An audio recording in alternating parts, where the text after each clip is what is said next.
Sunrise Daily World. Now turning our attention to setting the agenda, more or less, for the National Assembly or Legislature across states, if you will. We've got two gentlemen to weigh in on this. We've got Hafiz Ibrahim, who is a member-elect in the House of Representatives from Kano, member of the APC. We've got Chris Mokobia, who is a spokesperson for Turaki Vanguard. Gentlemen, thank you for joining us today. Well, Chris, thank you. Pleasure to be here. Yeah, I'm sure you heard Prof speaking a while ago about some of the challenges that we face and how he thinks the laws, the National Assembly have got a huge role to play here. What's your impression about how the National Assembly should be approaching their responsibilities or duties with a view to addressing some of the problems or challenges, if you will, that the country is currently facing?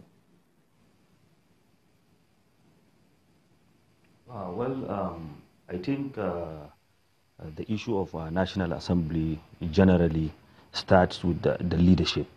The kind of leadership that take full charge and full responsibility of all the activities that is going on or supposed to go on at the floor of National Assembly. If you take a look at the 8th Assembly, you look at about 546 bills are pending, which we're supposed to have moved much faster, getting more bills to be passed. And as you said, the agenda, there's supposed to be a clear agenda, a roadmap at the beginning of each assembly, like this, the 9th Assembly that we're approaching. I think we have sat down and set up a clear agenda that we want to achieve, so that at the end of the 9th Assembly, we'll be able to tell our people, the people that voted for us, that this was the agenda we set at the beginning, and this is what we have achieved so far. Some of these agenda that you've set for yourselves?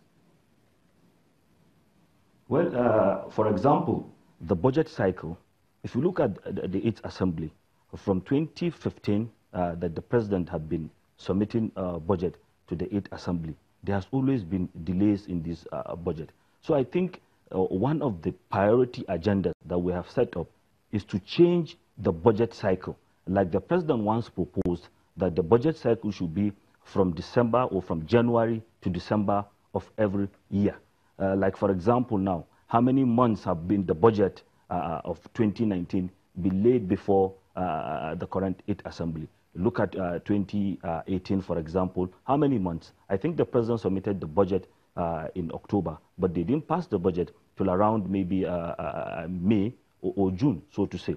So I think this is a critical aspect that supposed to change, so that because the implementation, take a look at the implementation. Once you pass the budget from June, you have how many months? Only 6 months for the year to end. So definitely this has to change. Kobia, what do you think? Chamberlain, I'm very happy to be here for two reasons. The first two guests that you had discussed fundamental issues about our national life and did raise issues that must be part of the agenda for the National Assembly. But let me say here that every so often we propound and propagate ideas to fix our country and indeed our security challenges. People do not understand that at the core of what happens is how leadership addresses these issues. We must look at the mental and the psychological architecture of leadership. As we lay an agenda for the 9th Assembly, fundamentally, I want to say, and I'm taking from what Prof said, that we must put primacy on the lives of the Nigerian people. If in a state of peace, if you like, we have over 4 million IDPs in our country, then we have a major cause to worry. And then the National Assembly must look at how we review our laws to allow for state policing, to allow for community policing. And fundamentally, I want to quote from the Dalai Lama. It says, if you can't make the life of anybody better, don't make it worse.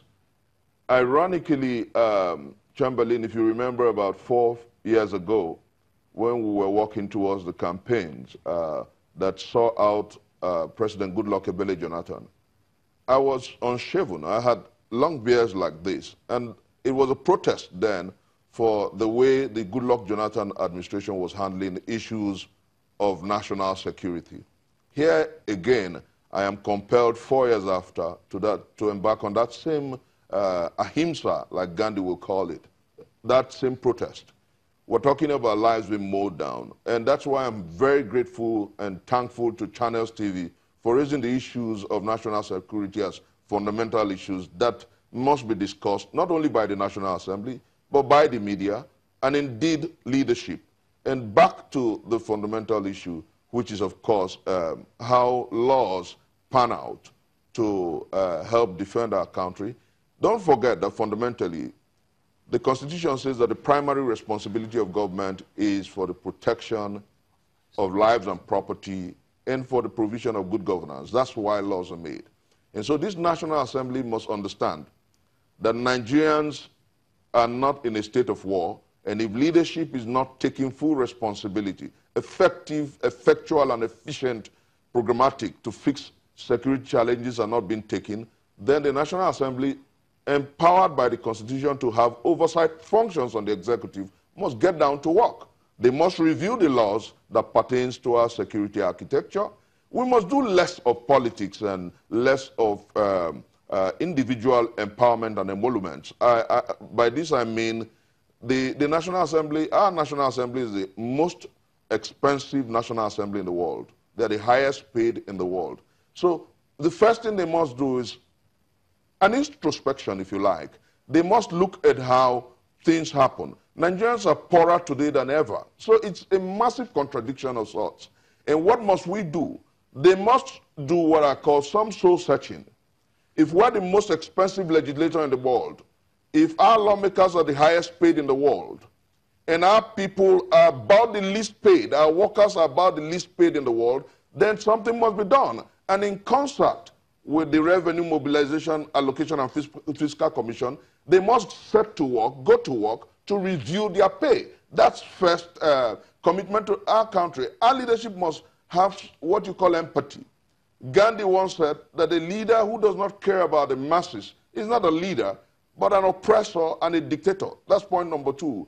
Then fundamentally, what leadership must do in this country, I want to give you a practical instance. When I listened to the first two guests talk about how to tackle the security challenges, last year, Cyril Ramaphosa of South Africa was at the Commonwealth meeting somewhere in Europe. And when xenophobic attacks had cost South Africa and African brothers who were in South Africa about 6, 7 lives, he cut short his stay at the conference and ran back home. That is the moral and psychological temperament of leadership that is needed here. As you and I talk, murder, killings, banditry, brigandage has been democratized. Every part of our country is in one trouble or the other. And whilst Zamfara and several other places were burning, the first 3 citizens of the Federal Republic of Nigeria were not in the country. First 3 citizens: the president, the vice president, and the Senate president. And you ask yourself, what is more important to a nation than the lives of our citizens? So no matter what we do with the law, no matter how much we review the law, the empathy required of leadership must be of primacy. We must think about how we care for our nation, and indeed the life of one man must count and matter. And until we change our approach to issues that affect the lives of our people, everything we do. Let me ask Hafiz, Chris, just a moment. Mr. Hafiz, well, a plethora of challenges that we face at the moment. So, in the first place, why did you even vie to get into the National Assembly? What was your thinking getting in there? My thinking was that, thank God, in the last 4 years, I worked with the Vice President. So I saw how the National Assembly was being run. I saw how there was a little bit problems between the executive arm and the legislature. And I saw back home how my fellow youths are not employed, and I saw how things are not going the way they're supposed to go. And I thought from the region I came from, like the Northwest, which has the highest number of representatives, were about 91 or 92. If you look at it, in terms of agriculture, for example, the Northwest is the highest in terms of rice production. If you look at it in terms of water resources, you see we have a lot of dams that have not been harnessed. Some of the dams, if you look at them, you will see they were built even during the late Shagaris regime. For example, if you go to Katsina, we have the Sapke Dam, we have the Zobe Dam, we have the Jibia Dam. If you come to Kano, we have the Chala Goje Dam, we have the Tiga Dam. All these dams are not harnessed. So by the time we have a proper legislation, we sit down, we move a motion that the government will take a critical look at these dams. We see agriculture, the irrigation, farming, people will get to eat, and people will get more business. Go to Kebbi, for instance, go to Kano, for instance, see how people are doing rice farming. Look at even the fertilizer. Even the chairman of the fertilizer initiative, that is the Jigawa state governor, that sat down with the federal government. They went to Morocco, and they brought down the price of fertilizer. So all these critical issues. For example, look at the issue of the social investment programs. Most of the beneficiaries of this program are from the Northwest. And this critical program has touched the lives of so many people, the poor, the old, the vulnerable, the youth, the trader. And this program you're seeing, it doesn't have a proper legislation. Look at the previous governments that came with previous empowerment programs like the NAPEP. Where is it today? The administration of Goodluck Jonathan brought the Shopee, the UWIN, these projects. And so in other words, what you're saying is that those programs, I mean, the current program is being implemented without the proper legal framework. So that's why you want to go to the House to see how you can give this SIP program a proper legal framework. Yes, yes. Because all right, go ahead. As I said, look at the previous governments, the programs they brought in terms of the empowerment. Because there is no proper legislation. As I'm talking to you now, I think there is an executive bill that is being formulated that I think by the time they inaugurate the 9th Assembly, that bill will be forwarded. And then I think the SIP program will get a proper legal and legislative okay, but Hafiz, you know, this is a program for your party. You worked with the Office of the Vice President, where they're the one championing this program. So how come they didn't think it was necessary to give it a proper legal backing because your party is still in power? How do you think you can make a difference when you get to the House? Definitely, I was part and parcel of the people that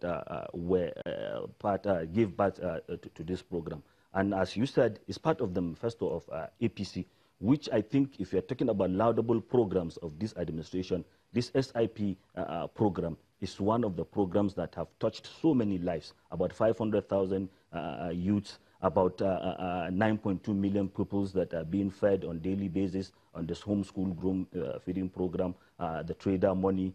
I think, you know, when the government came, it earmarked about 500 billion naira that was championed to these programs. And you know how the government takes the time to sit down and formulate a legal and a proper document that will be sent to the National Assembly so that by the time another government or this government is winding down. Okay, Hafiz, let me ask you this. What do you think should be done about security in this country? Well, the issue of security is paramount. And I think President Muhammadu Buhari has tried very well in terms of security. Coming from Kano, I know in those days how Kano was being terrorized by Boko Haram. But look at it now. At least we won't say that Boko Haram elements has been crushed totally. But I will say it has, like in Kano, you can move freely. There is so much security. But the major problem of security is the funding. If you look at it, there is a bill before the 8th Assembly, the Security Trust Fund bill, that want to cater for the funding of security. Even recently, I saw the Chief of Army Staff saying the major challenge they are facing is funding. And if you remember, even the president has to get about $1 billion of funding for the security. So, and security is everybody's concern, is everybody's business. Because most of the people or most of the governors will just sit down and be blaming the president, while they are the chief security officers in their respective states. Whereby, like for example, the Benue State governor. Hafiz, if I may just jump in here so that I get the views of Dr. Wokobia. When you made that submission that crime, or should I say upheavals in this country now have been somewhat politicized, or is it democratized as you put it, what did you mean? Before now, terror and brigandage was predominantly located in the northeast. Before now, we had just pockets of, like you noted, Boko Haram operations in the northwest and then part of Abuja. But today, we have banditry, brigandage. If it's not cattle rustling, it's militancy. If it is not militancy, it's Boko Haram dishing out human barbecues everywhere. If it is not Nibo, where marauding herdsmen are killing people, it is in Enugu where farmlands are messed up and decapitated, and human lives dished as barbecue. What we must do, and align with the fact that we must treat security as one of primacy, but every so often we discuss these issues. We're always still talking about centralizing everything about security. And that's why I want to correct my brother here, that there is indeed no governor that is the chief security officer of his state. The power and the security architecture devolves from the president to the Inspector General of Police to the Chief of Army Staffs and the likes. The Commissioner of Police, oftentimes you see where state governors are being harassed through the instructions of the IG by the Commissioner of Police. So remember the Zamfara governor at some point, he said he has resigned as the chief security. There's no provision, no portion of the Constitution that says that the governor is the chief security officer of a state. He doesn't have the control of the military. He doesn't have the control of the police in the state. What we need to do and what the Ninth Assembly must do is to review our laws. What must the Ninth Assembly do, you were going to say? What we must do is to urge the National Assembly, the Ninth Assembly, to pass laws that will decentralize the police such that we will have state police. And again, we must not be afraid to do the right thing. What we must conquer is fear itself, because until we do that and allow for state policing, the so-called democratization of brigandage and banditry, where the IG is needed to take charge of what happens in my hometown of Ibuzo and several other places, will not stop. I think that the time has come where truly the Constitution and the laws of the land will give powers to the state governors and the local government chairman at some level to manage security in their space.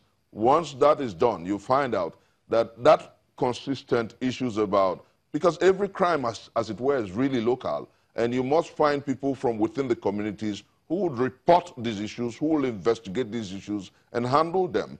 That fear that has always given us a problem about control, we must understand that the lives of everybody matters, and away from the fears of political control, think about how we protect the masses of our people. All right, then let me bring in Hafiz. Hafiz, just before you respond, just to also say that contrary to what you said, the president has not always submitted the budget in October. And secondly, there are those who argue that this government has rejected more bills than previous ones. So could you go ahead and give us your concluding thoughts? If you look at most of the bills that Mr. President rejected, there definitely must be a reason for why he rejected some of the bills. Why I said normally the president submits the budget earlier and it stays longer in the National Assembly. And in my closing remark, what I would like to see us, the Ninth Assembly, doing is to look at the critical bills, important bills that were not passed by the Eighth Assembly. We look at them and pass them. For example, the Security Trust Fund bill, the job age career limit bill, okay, quick one, Hafiz. Didn't this orientation or the agenda you said, did it include electoral amendment bill? Because Nigerians want an amendment to the Electoral Act. Definitely, I'm sure that the Ninth Assembly will definitely look at the electoral bill, make the necessary amendment. Yeah, but was it part of the agenda that the Ninth Assembly has set? Pardon?